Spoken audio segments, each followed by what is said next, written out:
கொண்டு போய் விடுகிறார். அவர் என் ஆத்மாவை தேற்றி தம்முடைய நாமத்தின் நிமித்தம் நீதியின் பாதையில் நடத்துகிறார். அவர் நான் மதுரையின் பள்ளத்தாக்கிலே நடந்தாலும் பொல்லாப்புக்கு பயப்படேன். தேவரீர் என்னோடு கூட இருக்கிறீர். உமது கோலும் உமது தடியும் என்னை தேற்றும்.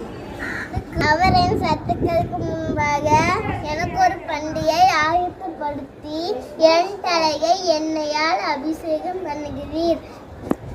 என் பாத்திரம் நிரம்பி வருகிறது.